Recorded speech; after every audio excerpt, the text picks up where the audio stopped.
అయితే ఢిల్లీ గాలిలోని PM2.5 అనే కణాలు ఈ స్టెఫిలోకాకస్ బ్యాక్టీరియాను మోసుకెళ్తున్నాయట.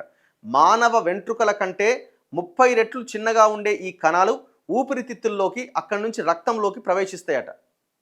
WHO ప్రకారం PM2.5 సగటు స్థాయి 24 గంటల సగటుకు సురక్షిత పరిమితిని 15 మైక్రోగ్రామ్స్ పర్ క్యూబిక్ మీటర్గా సిఫారసు చేసింది.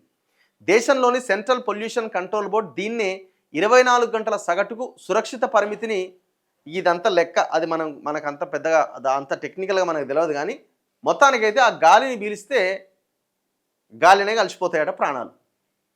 ఆ స్థాయికి మనం మన దేశ రాజధాని తెచ్చుకున్నాం.